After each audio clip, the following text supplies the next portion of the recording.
We started with supply chain financing, then we moved into the digital lending side. In terms of pricing, in terms of the opportunity market size, are global markets, significantly much, larger than Indian markets, or is it like the Indian market is also growing? I mean, it also offers a decent kind of runway for you. India is very advanced when it comes to supply chain financing. Okay. The only other markets which will have more structures than India will be the US and the European markets. Right. What's the kind of R&D focus which Veefin has? It's huge. I think 70-80% of the team is focused on R&D.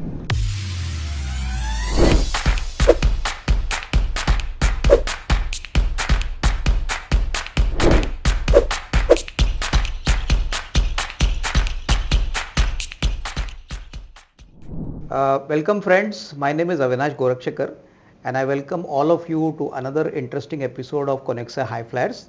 Friends, as all of you are aware, these are episodes where we help you know emerging companies from emerging sectors, and we make it a point to talk to the promoters and the top managements of such companies. During such interviews, as all of you are aware, we get valuable information and insights about the companies, about their company's business model, their growth journey, their future growth plans. And friends, today we've got a very interesting company which operates in the SaaS space and which is already listed. The company's name is Veefin Solutions Limited, and we have the privilege and pleasure of having Mr. Raja Debnath, who's the chairman, CEO of the company and co-founder of the company. I would definitely like that he speaks to us in a very simple but elaborative way, because a lot of activity has happened in this company. It's one of those stocks which has been in the limelight. So Raja, without wasting time, thank you for coming and sparing your valuable time with us. So I think we can start the interview now. Thanks, Avinash. Thanks. Yeah. Happy to be here. Yeah. So Raja, first question which is very elementary. If you could tell us, what is the broad business model? Although we know that this is a SaaS company and we operate in the supply chain finance function. From your perspective, if you could tell us, what is the business model all about? Which sectors or which segments of the market are you primarily catering to?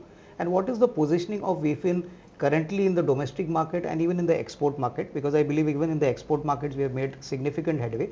And in brief, if you could tell us, how did this business journey start? How did you hit upon this idea of getting into this segment which is thriving and growing very rapidly? Thanks, Avinash. Now we need to go back and take the last question first, that how did Veefin start? Now, while at IFC, when I was there, my job was of helping banks on their SME banking division, how to grow SME banking.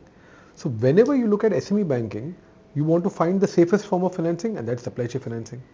Okay. So when we saw out there in the market number of companies which could provide technology to banks, they were very, very few. And that's how we said that let's get into this space and create supply chain finance technology. Okay. That means banks, when they want to provide supply chain finance solutions to corporates, they require a technology which will run that entire business. That is what we provide. Okay. So that is what supply chain finance is all about. And for our viewers, in simple terms, you have a large corporate which pays the suppliers late and wants to be paid by their buyers early. Exactly. That's business. So when you're paying your buyers, when you're paying your suppliers late, the supplier has already provided you the goods.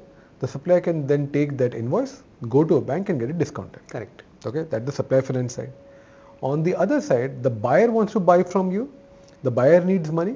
Buyer goes to the bank, gets money which is given to the corporate, and the corporate then provides you the goods. Okay. That's called the dealer finance side. Correct. So these are two products within which multiple permutation combinations are possible. I think some 7-8, based on which banks provide financing. This tech is the complicated piece of tech, and this is not just the front end. I mean, front end pay, you can have people just requesting for finance. That is the front end. Correct. But the back end is where the interest calculations happen, where the GL entries happen, where the NPA happens, okay, where you set up the programs. So we have customers where at one shot 15,000 invoices are being raised and financing is being requested. So that is the high velocity which is there in this kind of system. Okay. That is what we ended up creating. Okay. So we started with supply chain financing.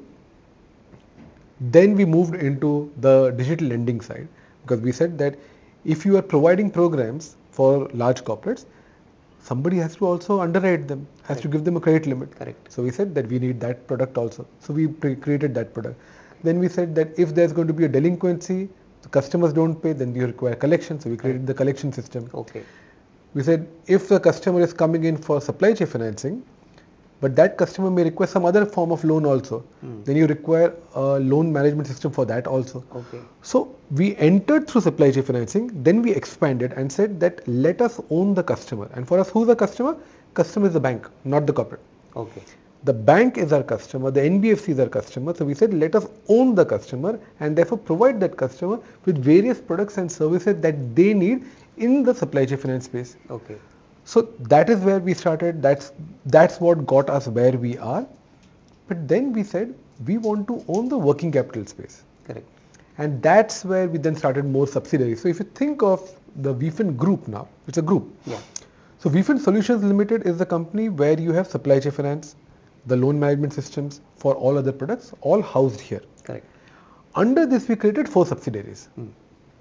The first one was eStorify. Okay. Now the name, forget the name, but the main thing is eStorify is the subsidiary under which the PSB Alliance project, and we'll come to that later. I'm sure you'll have questions on that.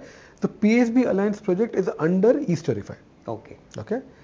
The second company we started is Globe TF, where we are doing trade finance and cash management. Okay. So what we have done in supply chain financing, we are doing exactly that for trade finance and cash management. Because these 3 put together are the trinity of transaction banking. Okay. Okay. So that's what we're creating in Globe TF. The third company subsidiary that we started was Infini Systems. That is the company where KYC, know your customer, know your business, all the various APIs, any API that is required for underwriting is available there. Okay. One point stop for all APIs. That's Infini Systems. Okay. And the last company that we started is Veefin Capital.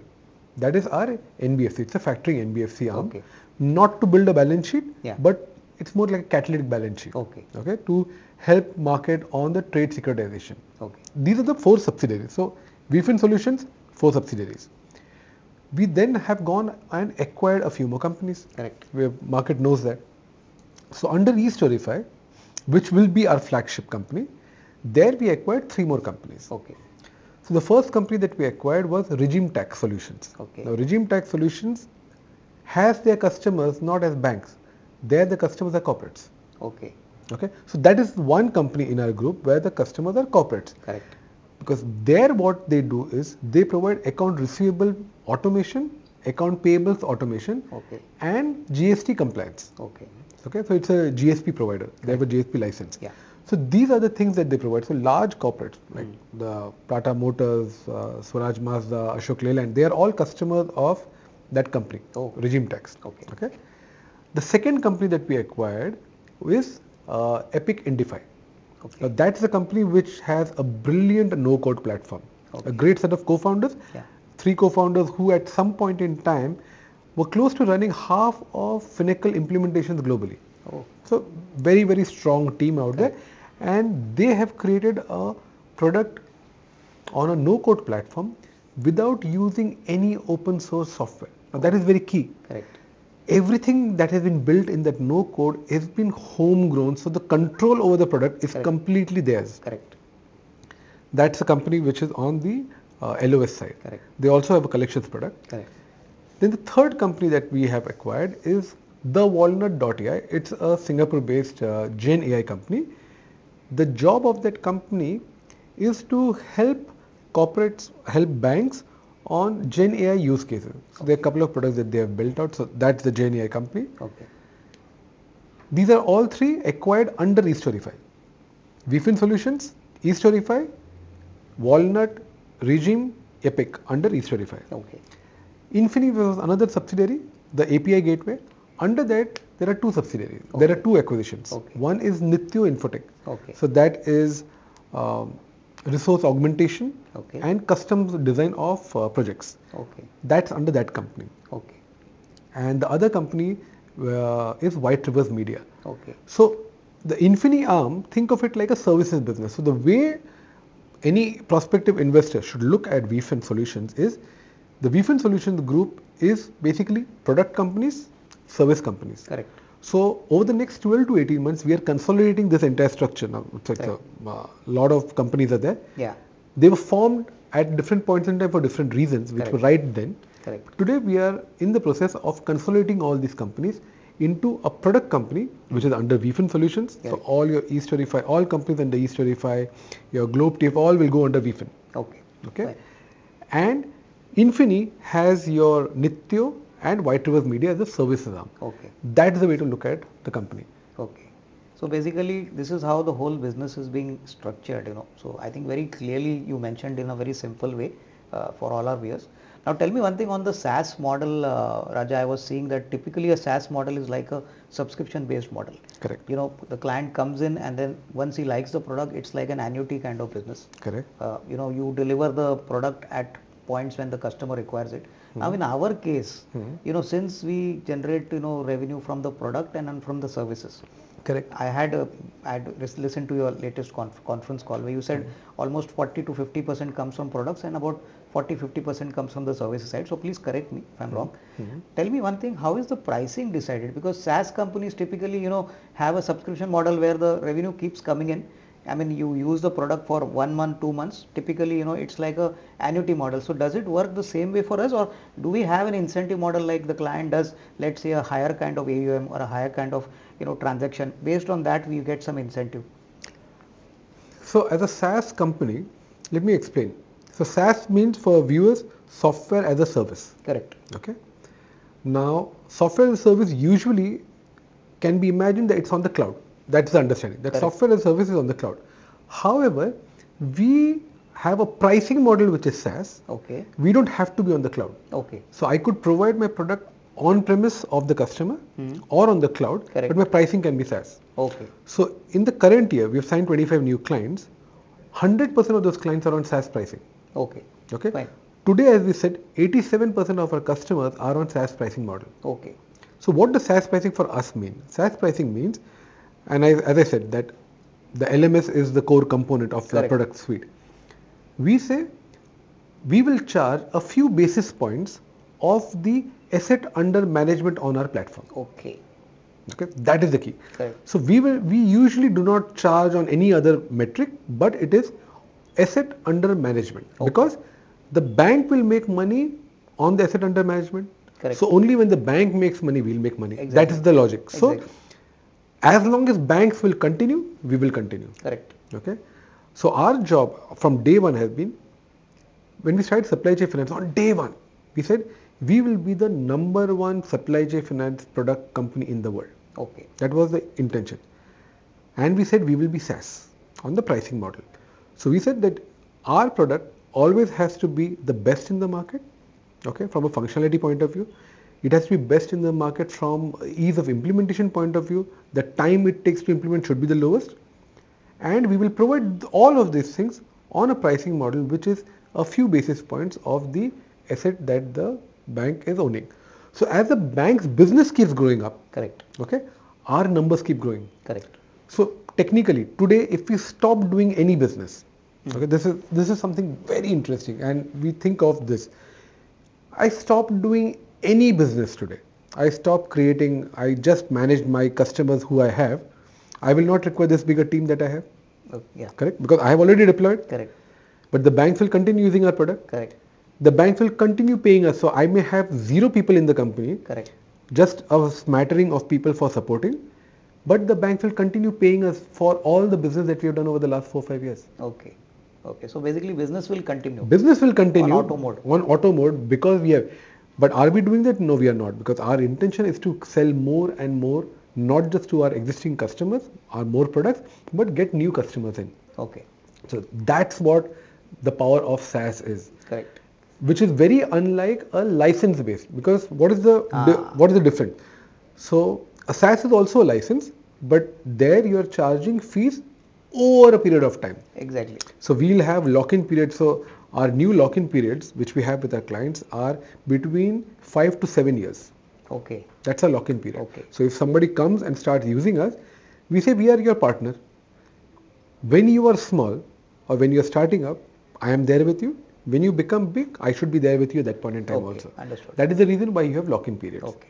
So all clients that we are signing now, they will grow. Correct. As long as they grow, our numbers will grow. Well, I think very nicely explained, Raja, because typically the usual definition of SaaS, even I was under the impression that it's a license fee kind of based model. Now here you clearly said that as the AUM grows, as the client grows, obviously that benefit comes back on you also. Absolutely. Just imagine that every banker has their own target. Correct. Every bank has to. The banking industry grows between 15 to 18% on the asset every year. Whatever numbers are there, if I stop doing anything, every year the numbers will keep going by 15 to 18%. Correct. Well, I think that's really wonderful to hear. And supply chain financing is. Well, you had asked one more question. It's a flavor. When we started supply chain financing, trust me, we had no clue that supply chain financing is going to become so big. We did not know. It was a small niche and we thought it will remain a small niche. But today, every single lender wants to do supply chain financing. Regulators globally are telling banks get into supply chain financing because now people have understood that from a risk perspective, it is the safest form of doing SME banking. Correct. No, and I think you're addressing a very critical need of the bank, which optimizes, requirements and obviously makes their process very streamlined. That is very important. Absolutely. And the way the world is right now, people have to bring in efficiencies at all points in time. Correct.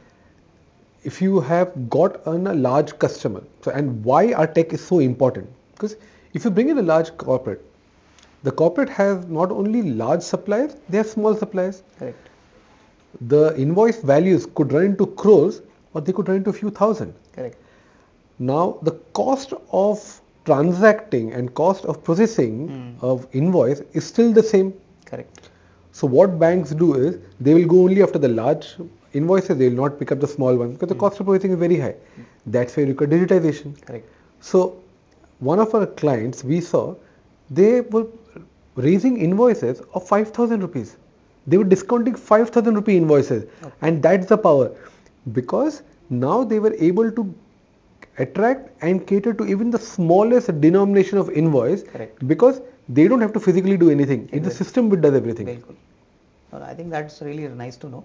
Raja, one clarification I wanted to know. You said that as the AUM grows, obviously you as a company also benefit from the increased AUM. Correct. Now, how does the the processing of this AUMs work? Because obviously you all must be paid on a monthly or a quarterly. How does your cycle work? Because typically when you say do a contract with a customer for a SaaS agreement for say 5 to 7 years, assuming that he starts with a AUM of let's say 100 crores, just hypothetically, in the next 6 months it goes to 200, then it goes to 500 crores.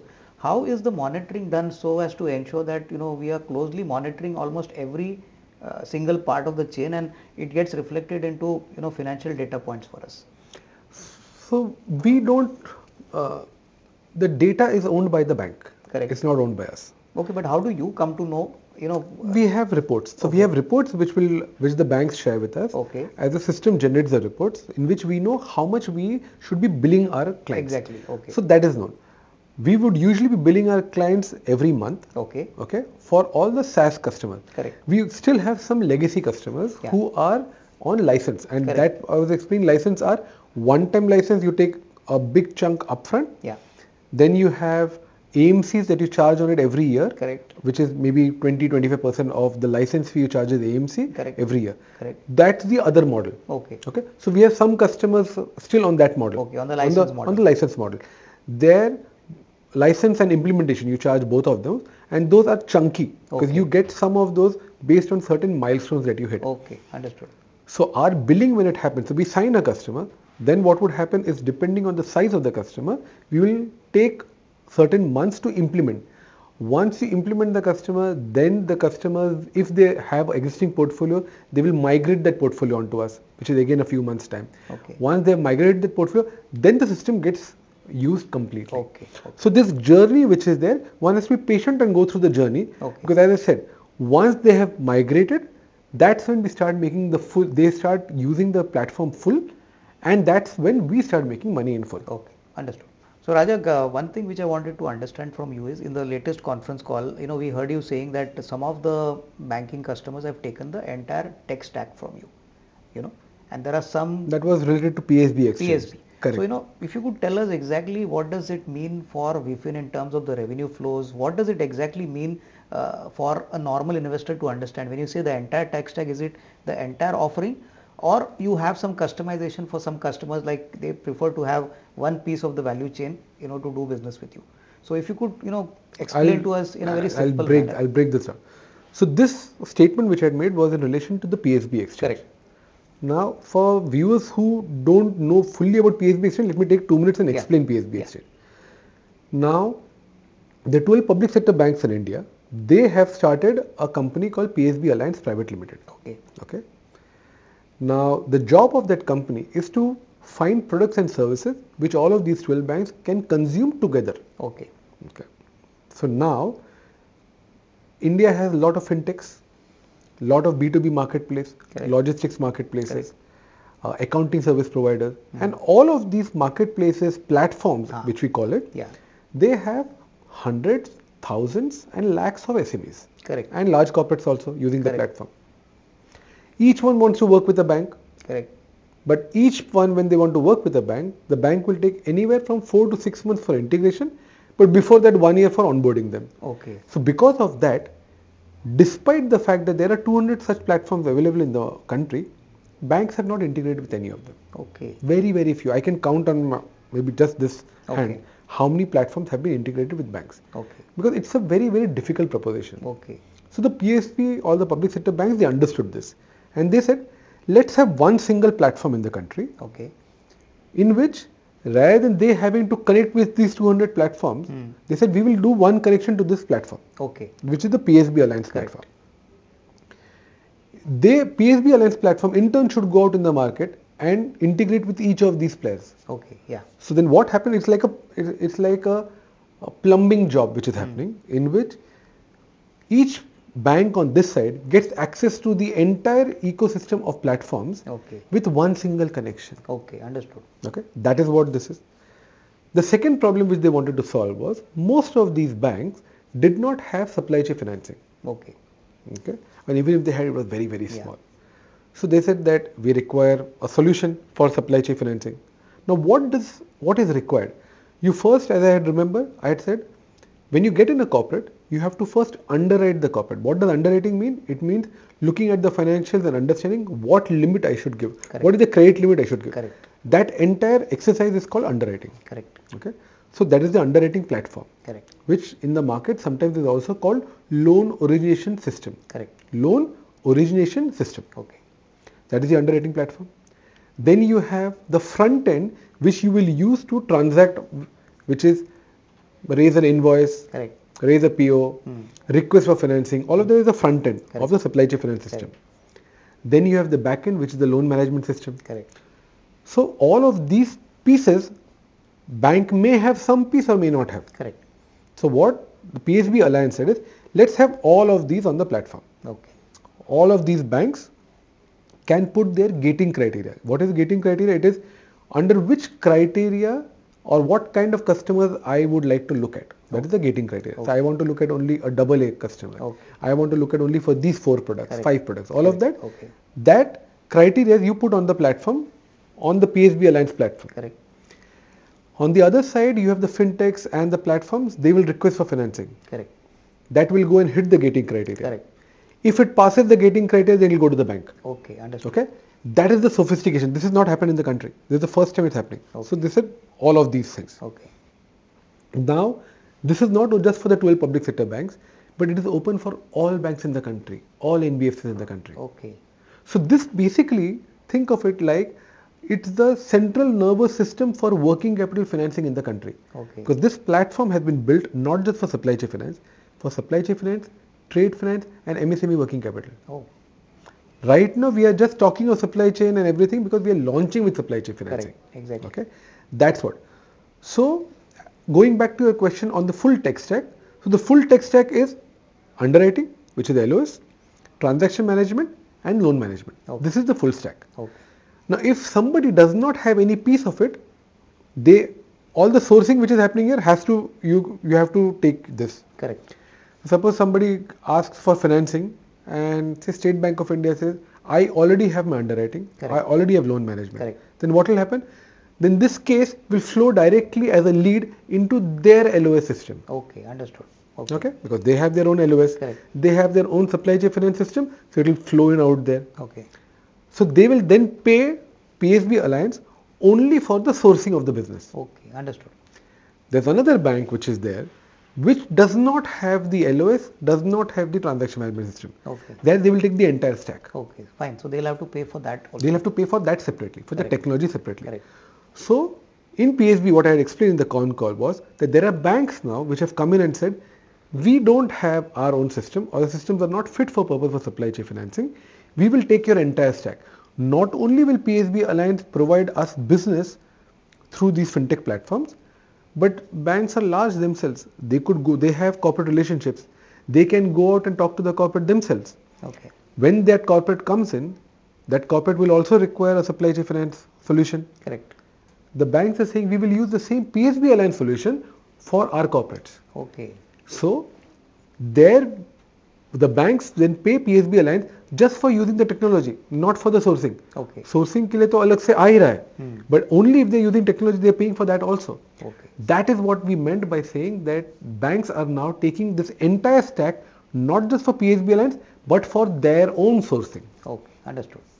Tell me one thing, how many banks have now joined this PSB Alliance as of now, and typically, going forward in the next, say, 1 to 2 years, Yeah. in all, how many banks actually constitute this alliance? Like, how many number of banks could say that are form of this alliance? So as I said, 12 banks, the 12 public sector banks are a part of the alliance. Okay. Okay. So all of them have told us that they will join. Okay. There are a few, I think the number is 6, I think, Okay. who have already signed the agreements. Okay, understood. Okay. Of the public sector banks. Okay. The rest, they have all given their in principle approval, but you know how public sector banks are. Exactly. It goes through its own committees. Yeah. So they have all gone for their board approval, Okay. but every single bank is signing. Okay. Okay. Other than these 12 public sector banks, we have NBFCs and private sector banks and MNC banks also who are standing in queue to join. Oh. It's just that we wanted to first start with the PSB Alliance, therefore we are starting here, but all banks will join. So 2 years, so if you were to think 2 years down the line, I think every single bank in the country will be on the platform. Okay. Every single bank will be on the platform, corporates will be working directly here, the fintechs will be working directly here. This will, as I going back, this will become the central nervous system for supply chain finance in the country. Okay.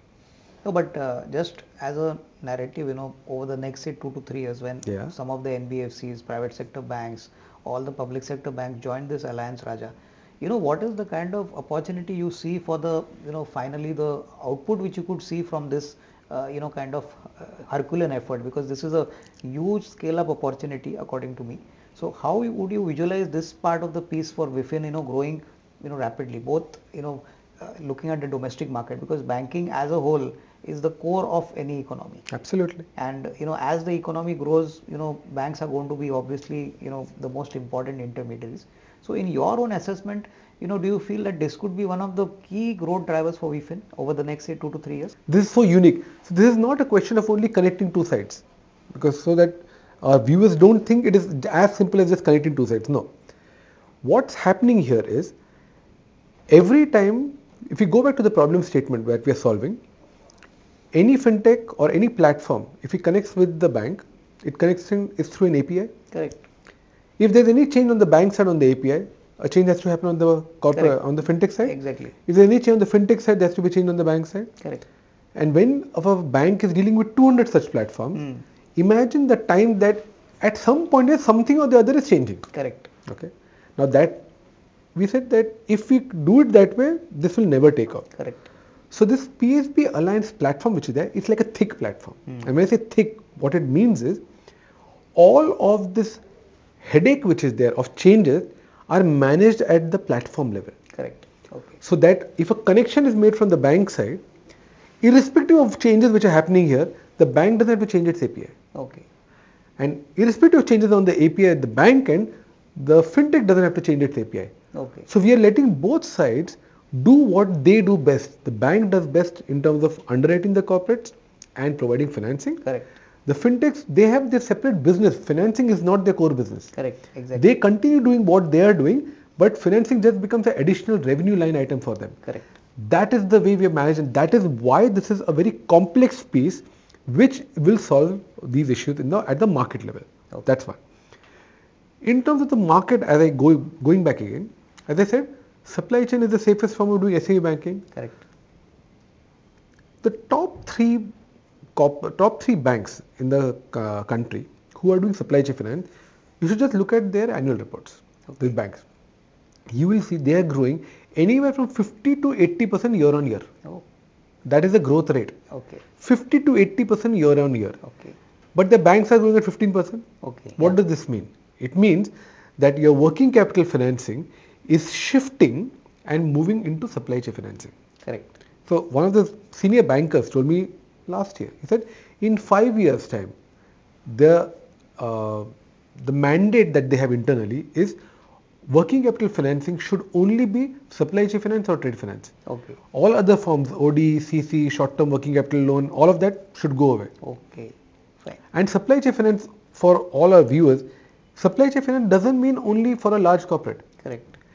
Every person or every corporate is ripe for supply chain financing, because we have in our books clients, NBFCs, who are also got into supply chain financing. Okay. They don't go after the large corporate. Okay. They're going after mid corporate. They're going after small corporates. Okay. They're going after corporates which are 50 crore turnover. Okay. Even for them, they are giving supply chain financing. The rate will be different. Correct. Because the risk is different, Correct. the rate is different, but it is still far better for those NBFCs financing SMEs using a supply chain finance structure than doing a plain vanilla business Correct. loan. Exactly. No, fine, understood. I think very nicely explained, Raja. Tell me one thing. We spoke about SaaS pricing, which you said. Yeah. Now, on the PSB platform, Yeah. are we looking at the kind of pricing which you mentioned SaaS, some time back? it's a SaaS pricing. It's going to be basically SaaS pricing. Absolutely SaaS basically, pricing. as the bank grows, obviously your revenue stream also gets thicker and better. Absolutely. So we aim to mirror the market. Okay. Our aim is, as the market grows, we grow. The market doubles in 2 years' time or 3 years' time, we will double in 2-3 years' time. Okay. That's very clear. So there are two ways in which our numbers will keep going up. One is through addition of fresh customers, Yeah. and second is our existing customers growing. Okay, fine. Now understood. Now Raja, on the export side, I think already we have made good inroads into markets like Bangladesh. Some revenue has also come in. Yeah. Tell us something about what is the kind of strategy of Veefin to look at the export markets. India itself is a very big opportunity, but you all have entered the export markets also. So in the overall scheme of things, how do you view the global markets for Veefin's growth path going forward? So how important is that? That our first 4 clients of Veefin were all outside India. Okay. So Veefin's journey started from outside India. Okay. Our first 4 clients were outside India. It is during COVID, when we couldn't travel, we came back to India, and then we started going after Indian clients. Okay. So outward focus has always been core to Veefin. What we are seeing is, we are seeing a lot of traction in the Middle East, we are seeing traction in Africa and in Southeast Asia. Okay. So these are the markets that we are looking at. We haven't yet looked at the European and the US markets till now. Okay. Those are markets that we will attack the year after. Okay. No, but tell me one thing, that in terms of pricing, in terms of the opportunity market size, are global markets significantly much larger than Indian markets, or is it like the Indian market is also growing? I mean, it also offers a decent kind of runway for you. Going to the export market and getting 4 clients is probably because those guys know the importance of SCF much better than the Indian guys. So they are more educated, they are more aware of the benefits which come from SCF. So is it like they are more matured markets where they know that this is a product which is going to be required from a very well established vendor like you? So is it like you want to cover and spread your geographical risk, like something in India, something in abroad? Is it with that focus you all have tapped the international markets, or is it like you get a customer who really wants a solution and you have got an opportunity and you have addressed it? So how has it worked for you? So it's not, I said our first 4 customers were outside India, not 4 customers, because we have close to 50% of our customers outside India right now. Okay, fine. Okay. I can't classify the entire globe as one market, because as like India, there's no one India. Correct. Okay. India is very advanced when it comes to supply chain financing. Okay. Okay. The only other markets which will have more structures than India would be the US and the European markets. Correct. Many other markets would be at par or behind India. Okay. Okay. But they appreciate technology. In India, the market is very large, okay? But India is a very price competitive market, okay? But outside India, that's where you get the margins. Okay. So margins outside India are always better than the margin that you get in India. Okay. So did we go after the markets outside for margins? Not exactly, because as I said, we went there because our aim was to be the global number one. You can't be global number one just being number one in India. Exactly. Because we are number one in India very clearly. Exactly. Over the last 3 years, anybody wants to do supply chain financing, they will reach out to us in India. Correct. But we have made a name for ourselves outside India, and that is more important. Okay. So the last two, supply chain finance, as I said, was a niche segment, growing in importance. Last year was the first year when a global study of all tech vendors in supply chain financing was launched for the first time. Okay. In the first edition itself, we were the industry leader. Oh. Okay. Second edition has come out this year again. We are again the industry leader. We are in fact the only company from India in that industry leader space. Okay. And globally also, we are right at the top. Now that's a great, how would I say, stamp of approval of the world, because we are now competing with the who's who of the world in the global market, be a company out of India. So this takes your Make in India story that much more ahead in the market. Exactly. No, I think very nice to hear that. Raja, now on the regulator side, whatever business we do with the banks, obviously with corporates, NBFCs, here the regulator is RBI. So when you go abroad, do you have to follow, the regulator kind of guidelines? Like, is it as per, the regulations which is set aside for a particular country? Typically, if you talk about, Middle East or Africa or US. I mean, on the other hand, on the domestic side, do you have to do any regulatory kind of approvals for your product from the RBI side? Thank God, no. Okay, so we are not in that. Our supply chain finance, because the banks are regulated. Okay. We are a tech provider. Okay, so our job is to provide the tech to the bank to meet all the requirements that the regulator has. Okay. But those are standard in the market. Okay. So as long as our tech is capable of doing that, we are fine.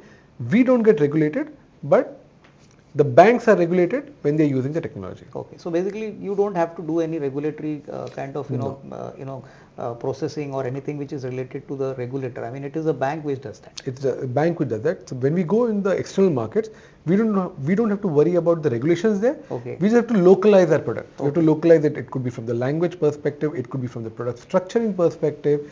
It could be from in the way the income recognition happens in those countries, the way the NPA recognition happens in those countries. We have to make those changes, but those are localization things, not regulatory. Okay. Nice to know.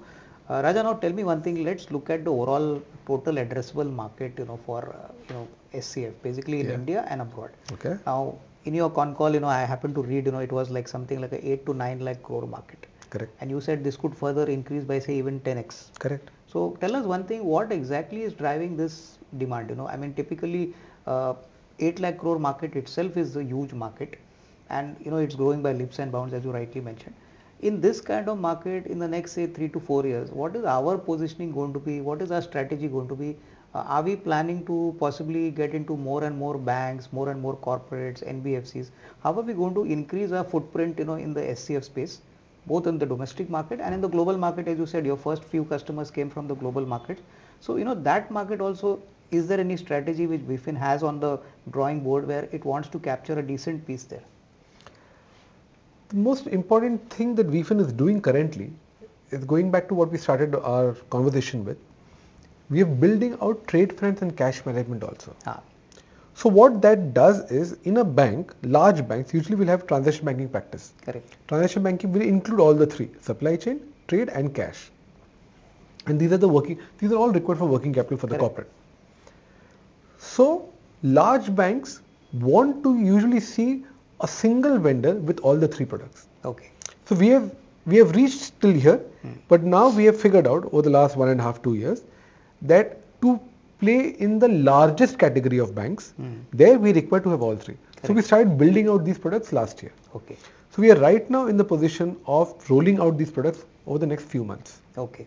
Trade and cash. Okay. So our next phase of growth will come from the large deals where we'll be taking all the three together. Okay, understood. So what we are doing is, I'll take a moment and explain what we are doing on the innovation side, because that links in with what we are doing here. So the new tech that we are coming out with, when we started building out Veefin, we did not know what the end goal was. Correct. We were building out, and as and when requests kept coming in, we were building out. But we have now reached a position where we can say, well, we know 80% what we need to be built. Correct. There's another 20% that we don't know. Correct. So we went ahead last year and we started revamping the entire tech. We started on a microservices architecture. Yeah. And we will become veritably the first bank, first not bank, but the first tech vendor globally who has all the three on a single microservice based chassis. Okay. So what it means therefore is, if we today sell a bank, say supply chain financing in the new avatar of 4.0, tomorrow the bank wants cash, I have to just give them a few more microservices. Okay, understood. Tomorrow they want trade, I give them a few more microservices. I don't have to go and give them an entire piece again because the product is already there in the system, in the bank. Okay. Okay, so that's where we are. So basically, what I understand, please correct me if I'm wrong. So your speed to market would be significantly faster with the clients. It's going to be light years difference between us and the market. Okay. So that is one thing which we are doing. Second, as I said, there's a shift which we are seeing happening in the banks from plain vanilla working capital products to supply chain and trade finance products. Okay. And we are very well capacitized to leverage that because we have the tech stack and the ability of implementing these products in matter of months and not years like our competition. Okay, understood. So that's a big difference, big difference. And that is the reason why the market will increase. Okay. So when I said that market of 8 lakh, 9 lakh, 10 lakh crores, that number is also very small. Oh. Because the thumb rule that one should use is whatever the GDP of a country, between 15 to 20% of that is working capital financing. Okay. So if that is working capital financing, which is happening today through some or the other route, banks are interested in shifting that entire 15-20% of the GDP into a supply chain finance or a trade finance structure. Correct. Okay. Our job is that when you ask me what numbers, if you look at these numbers, these are very, very large numbers. Exactly. So our job is to have the best product available in the market with the banks, with the NBFC, with anybody who wants to do this financing at all points in time. As long as we have a great product and we keep deploying it in the market is moving that way. We just have to be patient and keep sitting out there. Numbers have to just keep growing. Exactly. Now I think now let's keep along the financial numbers, for some time aside. I wanted to know that now since your business is clearly based on delivery of the service. I mean, it's like an annuity business. Once the customer comes in, he's going to be connected with you for a very, very long time. Correct. So tell me in qualitative terms, Raja, financial numbers are different, but how do we add value to the customer? Like, is it a constant innovation process, like you improvise the product or you launch some features on the product on a regular basis, or maybe you hit upon a new idea which actually cuts across and like the upgrade which you said on the SCF4 version. Now 2-3 qualitative points which could help us understand that typically how does a customer value Veefin's relationship? Like if they get associated with you, why do they feel that it is a rewarding relationship? I mean, financials are one part, but Correct. Secondly, as you said, the product. What is it that you do differently unlike the other players in the market? I mean, how do you do it differently and better? See, the first thing is that in the banks, when they take a product of this nature, they are dealing with large corporate clients. So they do not want issues because the corporate takes multiple products from a bank. So if any relationship with any product does not go well, there's a chance that the corporate may move the entire relationship from the bank. Correct. So banks trust vendors with these kind of products very, very carefully. Okay. So for us, the biggest stamp is that the banks trust us with their corporate business. Okay. Okay, so that is the first thing. Correct. Now, what happens is we have to deliver our products at a much faster pace and deliver things which works. So one of the clients that we are at one of the banks, we are replacing an existing vendor. Okay. There, we have heard some horror stories in terms of what happens. So I'll give you an example. Everybody has a system. They are using a supply chain finance system. They did a transaction in which the debit was supposed to happen once and credit was supposed to happen once. The debit happened multiple times, credit happened multiple times to parties outside the bank. So then for 15 days, the bank RMs were now calling up the customers and trying to get the money back. They forgot their business. Okay. Now they're trying to call up and get the money back. Okay. And you know how difficult it is when money goes in Correct. to get the money back. Correct. So what banks are interested in, that a system which I have bought, it should work the way it is supposed to. It is not a very glamorous business. It's a business in which I have bought a car. The car is supposed to work and not break down on Bombay-Pune Expressway. Correct. Okay. So what is the difference that we do? We deliver something which has a 99.99% uptime. Okay. Fine. Okay. So we do the basics right, time and time again, daily. That is what differentiates us in the market. Okay. Otherwise, banks will not be replacing their customers, their products, Okay. and getting us in. No, I think that means it's a very critical product where Very you cannot critical. afford, to do even a single kind of, minor blunder also, because that could cost you very So deeply. minor blunders is tech. Like you're using your mobile banking, there are times that there are minor glitches. But in retail, chal jayega. Haan.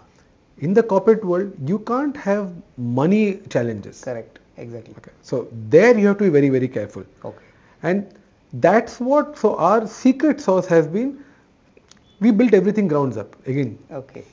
we did not take any system from outside. Okay. We built everything in-house. We made our own mistakes when we were starting off in the first Correct. 3-4 years. Okay. We learned from our mistakes very fast. Okay. We failed, Okay. but we learned very fast. And every time we failed, we saw to it that we plugged the gap Okay. and learned from there.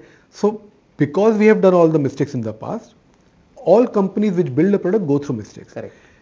But we went through mistakes when supply chain finance was not a very big market. Correct. Okay. We went through mistakes with our clients who were very, very small and who were, the numbers didn't matter that much out there. Correct. Exactly. Okay? Today we can't afford, our clients are very large. We can't afford a single mistake that we made 4 years back. Okay. So that's the difference. Okay. So anybody today, if they start, they will make the same mistakes, but they can't. The market has changed over the last 4 years. Correct. The market is no longer ready to let go these kind of mistakes any longer. Okay. I think very nicely mentioned by you. Okay, Raja, now one another interesting aspect is, as you said, that this business is about critical delivery mechanisms which the customer wants, specifically banks. Tell me one thing, that can we rightly say that Veefin's major success is basically because of its strong R&D team? What is the kind of focus you have on your internal R&D? Because as you said, you are now looking at trade finance, cash management. You have already launched a new version of the SCF. Right. Now, what is the kind of R&D focus which your team always has? Is it new product development or ensuring that the existing products are, generating optimum uptime delivery to customers? In a very simple way, what's the kind of R&D focus which Veefin has? It's huge. I think 70-80% of the team is focused on R&D. Okay. Along two lines. One, optimization of the current products. Because our clients are growing in size, so our systems that we have delivered to them have to continue being able to support those kind of volumes. Correct. Okay, so that is one thing which is continuous process which is going on. Simultaneously, there's a team which is always working on what is the next big thing. Correct. Okay, so 4.0 comes out from that. Okay. What is the next big thing? What is the next new product which has to come in? The products that we already have in our stable, how do we integrate all of that to then give to our bank? Because every bank that we go and speak with, we are always trying to figure out how can we equip the banker to sell their product better to their customer. Okay. So that's the way. So one may think that we think the same with all banks, yeah, but every bank that we go to, we try to give them the best product available. After that, what they do with the product is up to them. Correct. Like in cricket terms, every batsman who goes on the field has a great bat. But then with the bat, there's a Virat Kohli also who's there, and there's somebody who's coming at number 10 also. Correct. So, okay. So basically, your job is to add more value to the customer by offering him something which is, which is going to make his life more easy, and obviously the process, more, very strong, at the same time, very, very, error free. So is that right? Absolutely. Error free, I think you have hit the nail on the head. It has to be error free. It has to be real time. It has to be able to manage scale. because that's the way. And India, and this is specific to India. Okay. We don't have, India has something which is called a scale problem. Okay. Because every seventh person in the world is in India. Okay. So everything that you do in India is at a massive scale. Okay. Okay. So anything which runs in India on a scale can run anywhere in the world. Okay. So can I assume safely, Raja, like you mentioned many times about trade finance and cash management. Yeah. So are these, products something which are the most exciting products for you as of now? Absolutely. They are extremely exciting for us because this puts us directly in line now with the biggies in the world, international players, and we'll be going head to head with them. And we'll sign some customers this year itself. Okay. On these. So our next phase of growth is going to come from our large deals. Okay. One more question which I wanted to ask you, when I saw the cost component, I think you clearly mentioned that there are only two major costs for us. One is employees and one is the marketing spends. Correct. Now, when you talk about marketing spends, what exactly are these? Is it like, going to, maybe making some overseas visits or maybe, meeting clients domestically? What exactly comes in all these marketing? Do you have any marketing events or maybe some, promotional kind of, expenditures which you incur for selling the product? If you could please, clarify on that. So marketing, when we say, how do we source our customers?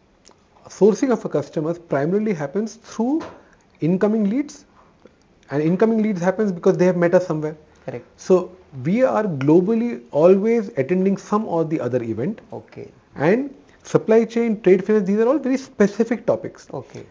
And the specific bankers who will go to these kind of events. Okay. So our job is to be present at those events. Okay. Showcase our products, have conversations going, because the enterprise sales cycles are long. Okay. It's not like you have met somebody once and the deal happens. You meet people over months. Sometimes it could go into a year, 2 years. Okay. They are long sales cycle, and that's where the marketing spends go in. Okay. Events and travel. Okay, fine, understood. Raja, now one more thing which most market people wanted to confirm from our side is that we have raised significant amount of equity in the last 2 years. Correct. And that has been used for acquisitions and for other corporate purposes. Now there was a mention in the con call that there is some 13 million raise which is already in the pipeline. So is it in the holding company or is it going to be from the subsidiaries? If you could clarify. Subsidiary. So two things. We haven't raised too much in Veefin. Okay. So even the last round that we had raised, so around 125, 135 crores that we had raised last time, not in Veefin. Okay. It was all in the subsidiary. Okay. This time also what we are raising is in the subsidiary, not in Veefin. Okay. So the holding company, there is no dilution. No dilution in the holding company. The holding company remains intact. Okay. All raise is happening only in the subsidiaries. Last raise also happened in the subsidiaries. This raise is also happening in the subsidiary. Okay. Fine. Another thing now on the R&D side, just a ancillary question to this. How do you ensure that your your key team members are motivated? Because this business is all about getting the right talent and nurturing them. Correct. And today, looking at your success, I'm quite sure a lot of people might be looking at people from Veefin, because obviously this is the heart of the entire operation. Correct. So how do you incentivize them? Do you offer them ESOPs or do you offer them something which makes them feel that they are part of the team? Obviously apart from the ESOP, once you treat the guy with respect and you give him more authority, he feels a part of the family. But then what is it that you actually do to ensure that this team is retained? Because that is where the heart of the issue is. Once you have the team, more than 50% of the problem is solved. So how do you ensure that this retention will go comfortably going forward also? Because that's the critical risk in our business. If you lose a critical guy, just hypothetically, to replace him, to get the same quality skill sets in that particular time frame is not an easy task. So how are these challenges, managed by you up till now? You answered many of the points yourself, but yes, every single person in our company is on ESOPs. Okay, so we started this couple of years back. Okay, so every single person, when I say every single, means every single person has ESOPs in the company. We give ESOPs not once, we give ESOPs multiple times. Okay, but that is not the reason why people stay. Yeah. I don't think people stay because of money, ESOPs. I think the team stays because it's a family. And when I say family, it's because there's a sense of ownership. Everybody has a tremendous sense of ownership and uh, of the product that they have. Okay.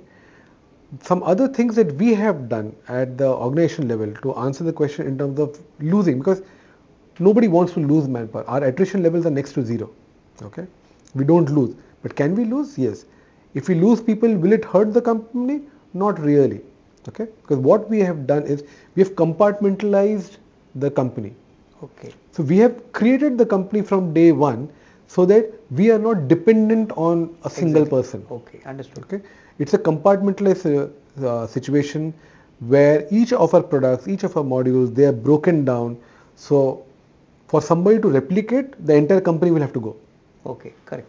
Okay, so to that extent, risk is minimized, and it would be business as usual. It will be business as usual because the moats that we have created of the number of implementations, the complexity of implementations that we have done, the product journeys, because we are all the time building out.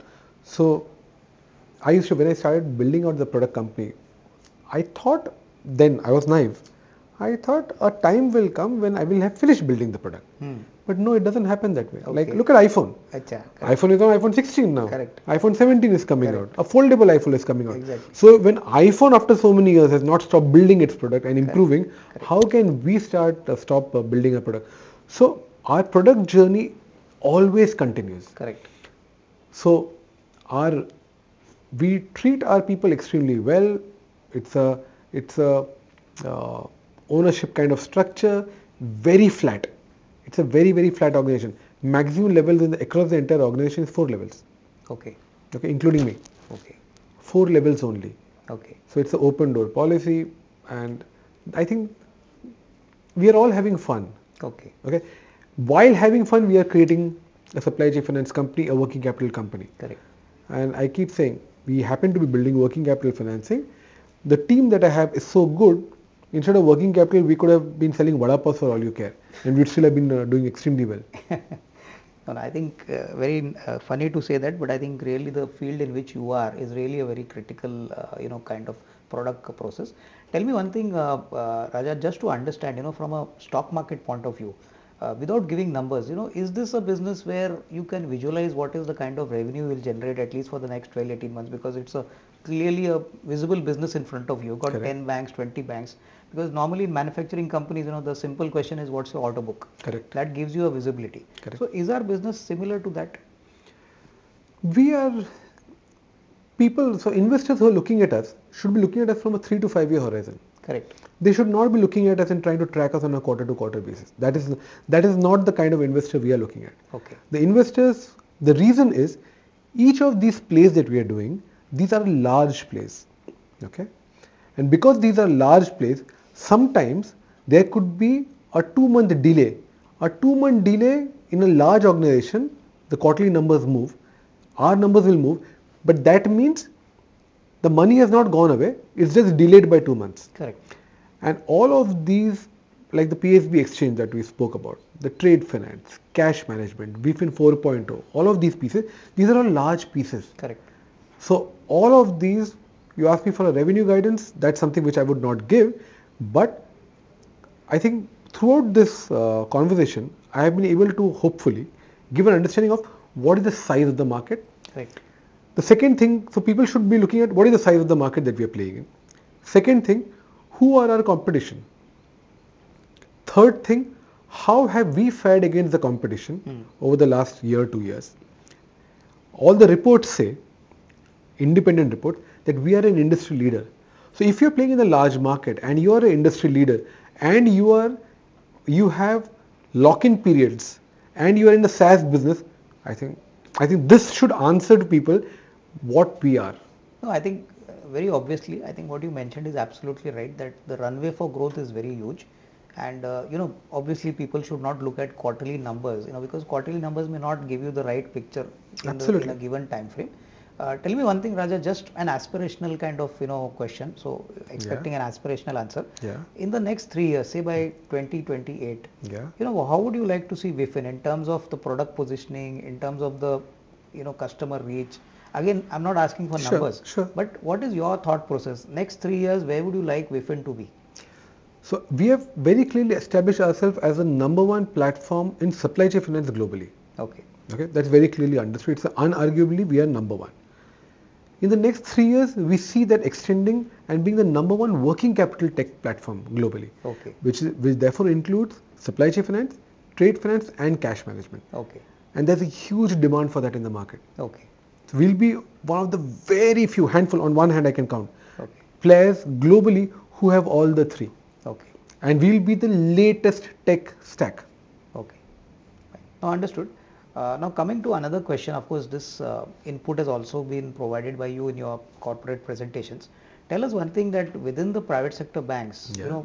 could you name us some marquee names which already have been published in your presentations? Mm-hmm. I mean, what's the kind of longevity? Are these all 5 to 7 year kind of deals? Yeah. First of all, All. like I happen to know. Please correct me if I'm wrong. I happen to know Yes Bank is there. Then there are some other banks also. Correct. Some overseas banks are also. Correct. So typically the transaction period is 5 to 7 years. Absolutely.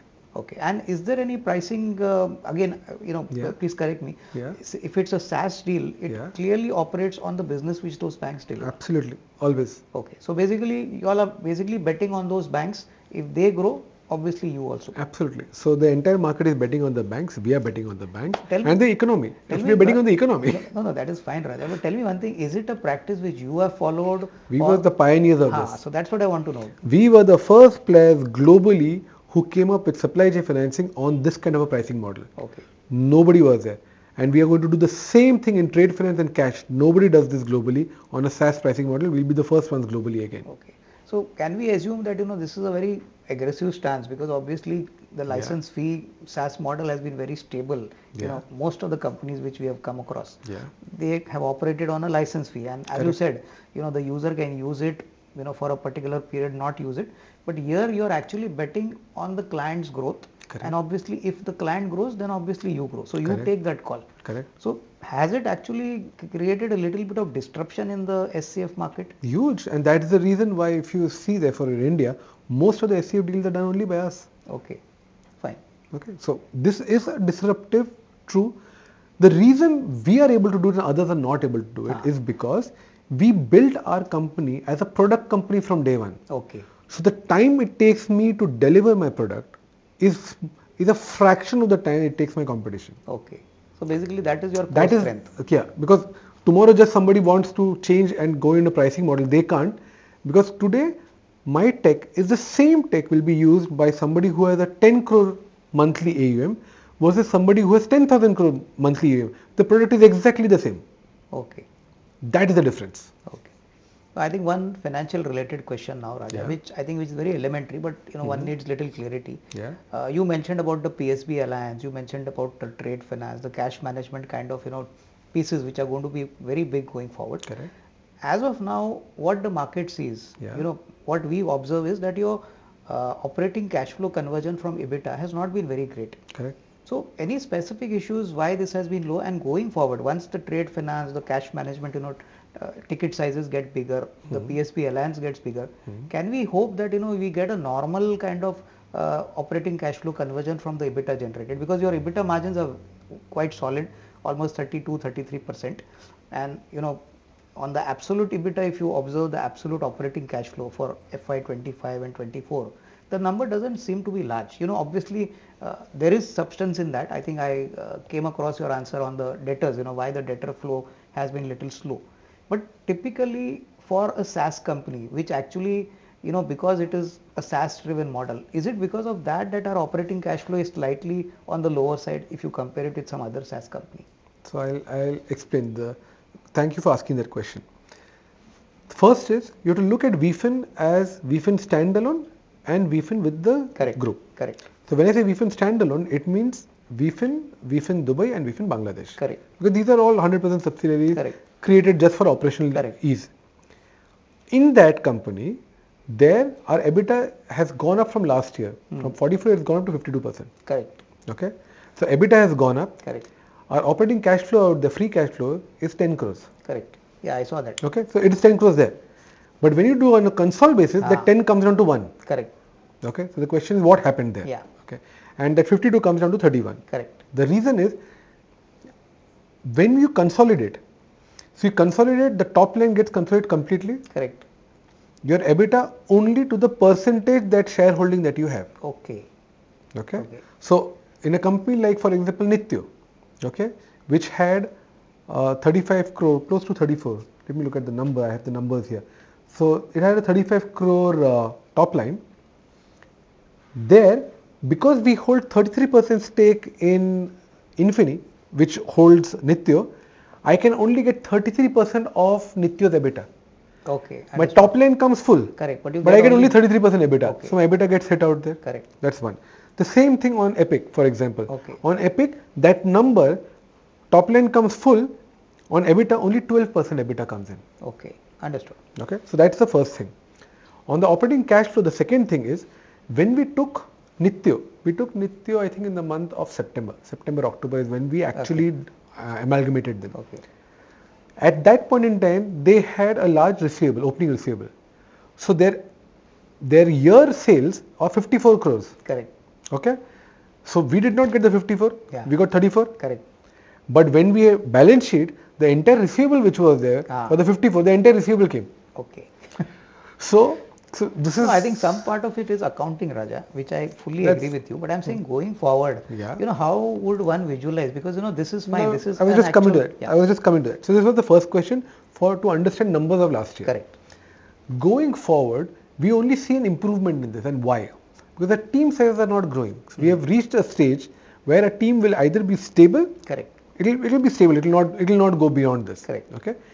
But our top line continues to grow. Correct. Okay. Our products continue to grow. Okay. So that's the reason why the cash flow and the operating cash flow will be far better in the coming years than what it is right now. Okay. So basically you're saying that your operating leverage potential is quite significant. It's kicking in. Okay. So that will possibly change once the operating leverage starts getting kicked in and you see the higher top line. So obviously that will cover up. Absolutely. Because whatever we have built, this is the team that was needed to build it. Okay.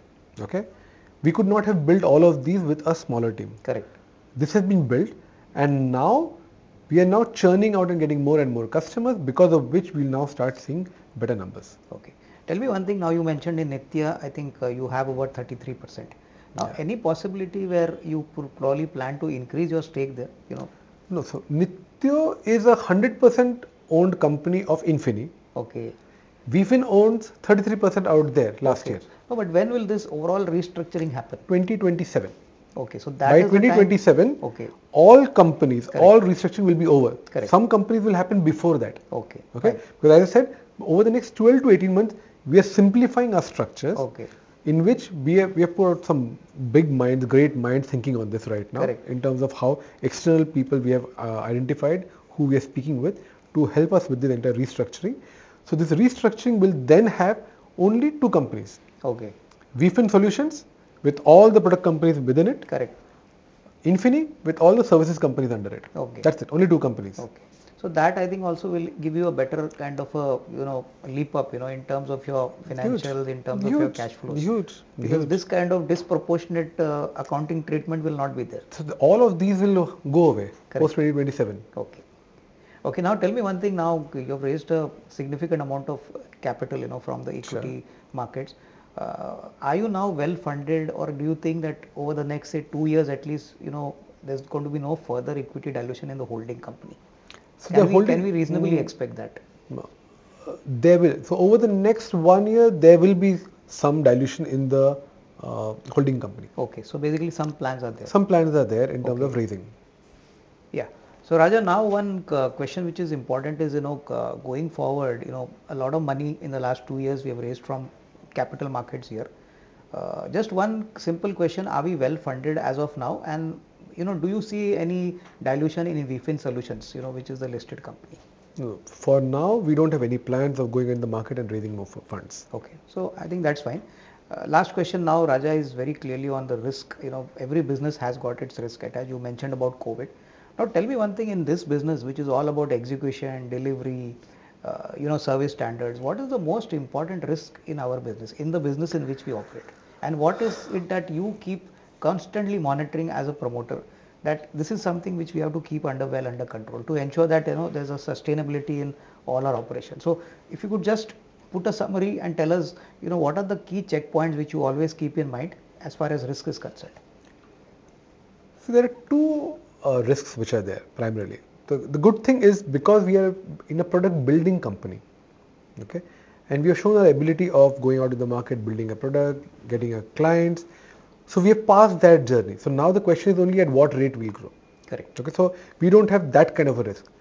But there is a bigger risk in the market which is there, which is playing out, which is with regards to what's happening on the Gen AI side. Exactly.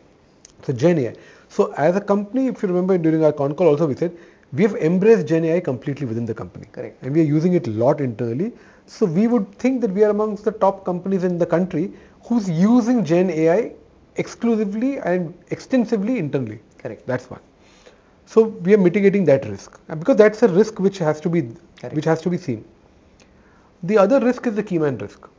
Because the size of company that we are, there's still, I and Gautam still hold a lot of leeway, direction, still. So we are actively promoting, actively acquiring a lot of talent from outside. Correct. Who should be able to take care of the business with or without us. Okay. So that's how we're trying to mitigate the key man risk, because that's a real risk which is there always. I think in your conference call, I think you mentioned that some senior person has also joined. We have got a lot of senior players coming in. Okay. People who have done this in other companies, who have helped large companies become large. Correct. Okay. So we are bringing those kind of people in. We are bringing in people not just from tech companies. We're getting people from banks. Senior level bankers are coming and joining us. Okay. Because they come in with wealth of experience of the banking side. Okay. And marrying that knowledge with our startup skills. Correct. And our startup speed is what is a perfect recipe for success. Raja, one last question now. We know about you. What is your background? If you could just tell us, how did Gautam come in the picture? Like, were you all colleagues earlier, or how did the relationship get matched so well? Like, I believe Gautam is also one of the co-founders. Yes. So tell me basically, what are his vertical strengths? Does he handle the marketing side or the product development side? What is exactly his role? Because the investors would love to know the background of both the promoters. We have very clear demarcation between us. So the entire finance function, the entire tech function is managed by Gautam. Okay. So that is his domain, and he's an expert in both of those. Okay. My expertise is in the markets. Correct. In terms of not the stock market, but markets in terms of reaching out to clients. Correct. And product build out. So basically, and strategy. So strategy, product and markets are with me. Okay. Finance operations and tech is with Gautam. Okay. So that's how it works. That's how it works. So anyway, Raja, thank you very much. I think it was a great conversation. We could understand the company in a very lucid, in a very simple manner. So, sir, please accept my best wishes to you, your entire management team. Thank you. And I hope this is very helpful to all the investors. Yeah, definitely. And I think I have not given this long interview and explained in this detail to anybody else till now. So thank you. It was a pleasure, Raja. So I mean, all the best. Thank you. Yeah. Thanks.